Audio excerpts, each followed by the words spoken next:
I'm okay, I'm fine. Kincana, Kincana, ting, ning, ning, ning, ning. Ku menahan rasa sakit, rasa sakit. Few moments later.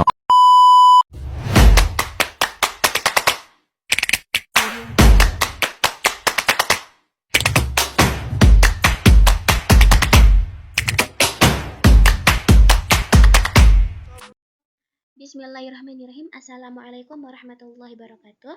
Perkenalkan, saya Ulfian Rizkani dengan NIM 240103018. Saya dari kelas 3A. Universitas Islam Negeri Mataram.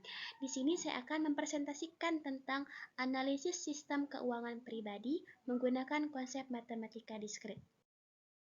Nah, sebelum kita masuk ke MTK diskritnya, kita ketahui apa sih itu sistem keuangan pribadi? Nah, jadi sistem keuangan pribadi adalah proses mengatur pemasukan, pengeluaran, tabungan, dan utang dalam kehidupan sehari-hari agar keputusan finansial lebih rasional dan terstruktur. Kita membutuhkan pendekatan yang matematis. Matematika diskrit memiliki beberapa konsep yang sangat relevan dalam pengelolaan keuangan, seperti logika, himpunan, relasi, dan bilangan bulat. Nah, pada slide ini saya menggunakan 3 pernyataan logika yang berkaitan dengan keuangan pribadi. Misalkan yang pertama itu P. P itu sama dengan pengeluaran lebih kecil dari pendapatan. Yang kedua Q. Q itu tidak berutang. R sama dengan R itu sama dengan tabungan meningkat. Contoh pernyataan dalam keuangan pribadi.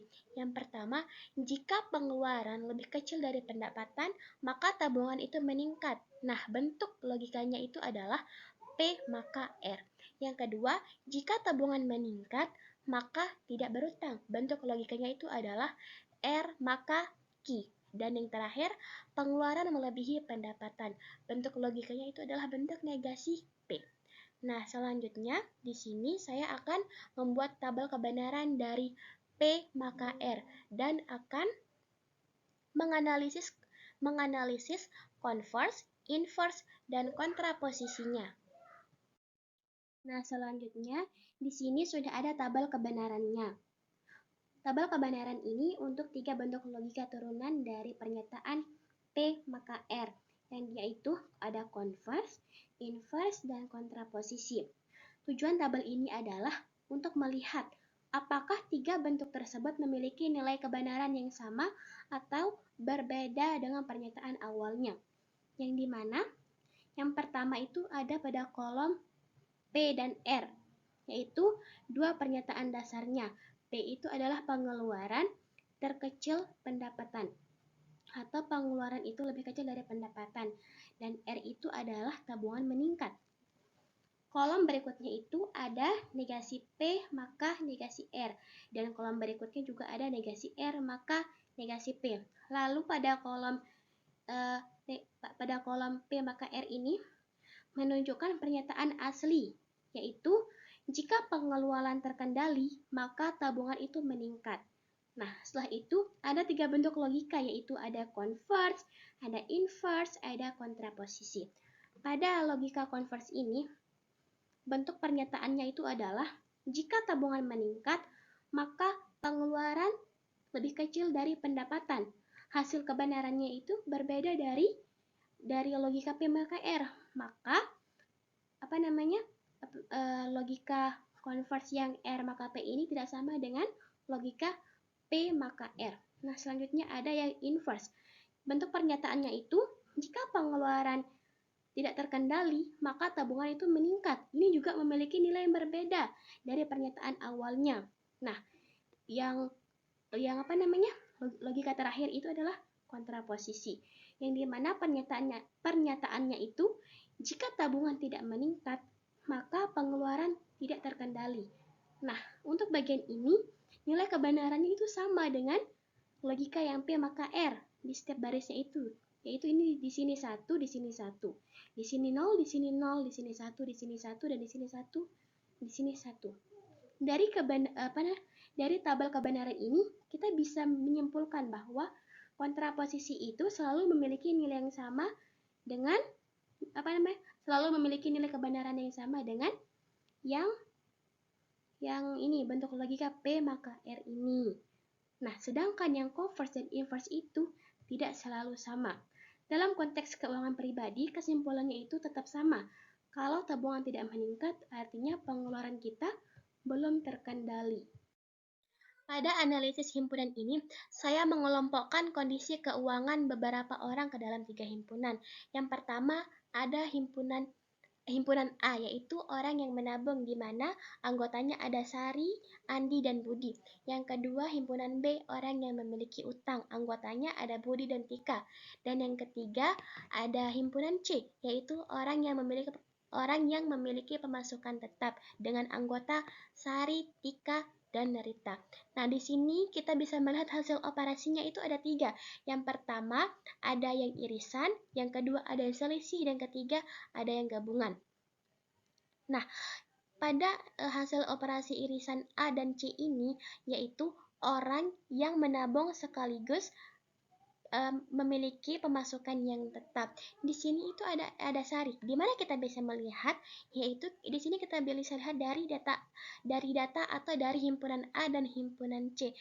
Kita melihat di sini mana yang sama, nama siapa yang sama, yaitu di sini ada Sari. Nah, maka hasil operasinya itu adalah Sari. Nah, yang kedua selisih C dan B, yang yaitu orang yang memiliki pemasukan tetap tanpa utang. Nah, di sini kita bisa melihat dari himpunan B dan himpunan C, yaitu jawabannya itu hasil operasinya itu ada Sari dan Rita. Di mana kita bisa tahu jawabannya itu? Di sini kita bisa lihat dari data ini, dari namain orang yang memiliki utang. Kan orang yang memiliki utang itu adalah Budi dan Tika. Nah, sedangkan orang yang memiliki pemasukan tetap itu kan Sari, Tika, dan Rita. Berarti di sini kan hasil operasi itu Sari dan Rita. Di sini kita lihat jawabannya itu adalah nama orang yang tidak ada pada himpunan B. Yang tidak ada pada himpunan B itu adalah Sari dan Rita. Maka hasil operasinya itu Sari dan Rita. Nah, yaitu yang terakhir itu ada gabungan A dan C, yaitu hasil operasinya itu semua nama pada himpunan A dan C, yaitu ada Andi, Sari, Budi, dan Rita. Yang dimana di sini itu adalah orang yang menabung atau memiliki pemasukan yang tetap. Nah, di sini kita juga bisa melihat diagramnya. Di sini ada yang menabung dan sudah ada namanya. Di sini ada yang berhutang dan di sini ada yang memiliki pemasukan tetap. Nah, selanjutnya kita ke bagian analisis relasi.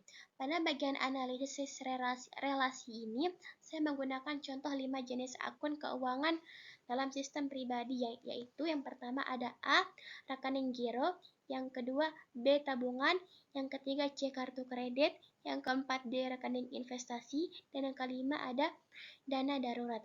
Kemudian di sini kita definisikan suatu relasi itu adalah akun X yang melakukan transfer langsung ke akun Y, yaitu contohnya misalnya sekarang akun A mentransfer ke akun B mentransfer ke akun D, dan akun C mentransfer ke akun B, akun A mentransfer ke akun C, dan akun E mentransfer ke akun A. Maka di sini terbentuklah relasi A ke B, B ke D, C ke B, A ke C, dan E ke A. Nah, selanjutnya kita langsung ke menganalisis sifat-sifat relasi. Apakah dalam bentuk analisis relasi tersebut udah memenuhi 3 sifatnya, yaitu ada refleksif, ada simetris, dan ada transitif. Nah, di sini kita bisa melihat apakah dia refleksif? Tidak, karena di sini tidak memenuhi relasi disebut refleksif jika setiap akun melakukan transfer ke dirinya sendiri. Kenapa dia tidak termasuk refleksif? Karena di sini tidak ada saling mentransfer saldo itu ke dirinya sendirinya. Misalnya ke A ke A, B ke B. Sedangkan di relasi tadi tidak ada, maka dia tidak refleksif. Yang kedua, simetris. Apakah dia simetris? Tidak. Kenapa? Dia akan simetris jika memenuhi relasi disebut simetris jika A mentransfer ke B, maka B juga mentransfer ke A. Maksudnya itu ada hubungan timbal balik antara relasi A ke B, B ke A, terus C ke B, B ke C, seperti itu. Nah, tetapi pada relasi ini tidak ada, maka dia tidak simetris. Yang terakhir ada transitif. Apakah dia memenuhi? Tidak. Dia disebut memenuhi jika A ke B dan B ke D, maka harus ada A ke D. Maksudnya itu berantai. Di sini A ke B, B ke D, dan harus A ke D. Nah, tetapi di dalam relasi tadi tidak ada yang berantai. Tidak ada yang ke A ke B, B ke D, A ke D. Itu maka dia tidak termasuk transitif dan tidak memenuhi sifat-sifat relasi. Ini untuk relasi yang pertama. Kita lanjut ke relasi yang kedua. Nah, di sini ada relasi yang kedua. Kita misalkan A adalah himpunan komponen keuangan pribadi, yang dimana himpunannya itu ada G, T, dan P. G itu adalah gaji, T itu tabungan, dan P itu adalah pengeluaran. Artinya, GTP adalah bagian utama dalam pengelolaan keuangan pribadi seseorang. Di sini kita bisa mendefinisikannya, relasi R itu adalah X berhubungan dengan Y secara dua arah, sehingga pasangan relasinya itu adalah GT, TG, TP, dan PT. Nah, di sini kita langsung aja menganalisisnya langsung ke sifat relasinya. Apakah dia refleksif? Tidak. Apa sih alasannya? Yaitu karena tidak ada pasangan antara dirinya sendiri, yaitu seperti G ke G, T ke T di dalam relasi tersebut. Nah, kedua, apakah dia simetris? Simetris. Nah, apakah dia simetris? Di sini dia ada centrang, maka dia simetris. Alasannya, jika E dan Y elemen R, maka Y dan X juga elemen R. Contohnya G dan T ke G, serta T ke P dan P ke T. Di sini kan sudah ada G ke T ke G, terus T ke P, P ke T, maka dia termasuk simetris. Nah, masuk ke analisis sifat relasinya. Nah, yang terakhir ada sifat relasi yang transitif. Apakah dia transitif? Tidak.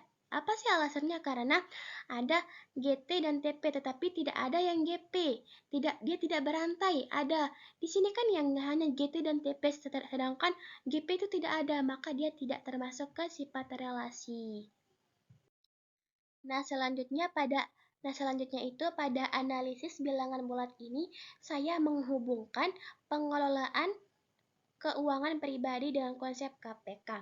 Dalam pengelolaan keuangan pribadi, terdapat beberapa pengeluaran yang harus dibayar secara berkala. Jadwal pembayaran ini dapat dianalisis menggunakan konsep bilangan bulat, khususnya pada KPK, yaitu kelipatan persekutuan terkecil, untuk mencari kapan dua tagihan jatuh tempo bersamaan. Nah, contoh soalnya itu adalah seorang mahasiswa memiliki tagihan pulsa setiap 20 hari, tagihan paket data internet setiap 30 hari. Pertanyaannya, pada hari keberapa kedua tagihan itu akan jatuh tempo bersamaan? Cara penyelesaiannya itu kita menggunakan KPK, yaitu faktorisasi bilangan yang 20 dan 30. Faktorisasi bilangan 20 itu 2 kuadrat dikali 5, dan untuk yang 30, 2 kali 3 kali 5. Nah, lalu kita ambil faktor dengan pangkat tertinggi dari KPK tersebut, yaitu 2 pangkat 2 dikali 3 dikali 5. Nah, 2 pangkat 2 kan sama dengan 4. 4 kali 3 itu sama dengan 12. 12 dikali 5 sama dengan 60. Jadi, kesimpulan akhirnya, kedua tagihan akan jatuh tempo bersamaan setiap 60 hari sekali. Artinya, mahasiswa tersebut harus menyiapkan uang lebih banyak di hari ke-60 karena dua tagihan datang pada waktu yang sama. Nah, sudah selesai untuk materi tentang matematika diskrit untuk menganalisis sistem keuangan pribadi. Nah, jadi kesimpulannya itu adalah pengelolaan keuangan pribadi dapat dianalisis menggunakan konsep himpunan, relasi, dan logika matematika. Tabungan pemasukan tetap dan utang dapat dikelompokkan menjadi himpunan untuk kondisi finansial seseorang. Dengan diagram Venn, kita dapat mengetahui siapa yang menabung, memiliki pemasukan tetap, atau masih memiliki utang. Nah, relasi membantu melihat hubungan antara pemasukan dan perilaku menabung. Siapa yang sudah ideal secara finansial? Analisis logika membantu dalam mengambil keputusan keuangan yang lebih baik. Kesimpulan umumnya itu, manajemen keuangan yang baik adalah ketika seseorang menabung dan memiliki pemasukan tetap serta menghindari utang yang tidak perlu. Mungkin hanya ini yang bisa saya jelaskan, yang bisa saya paparkan, yang bisa saya presentasikan. Wabillahi taufiq wal hidayah. Wassalamualaikum warahmatullahi wabarakatuh.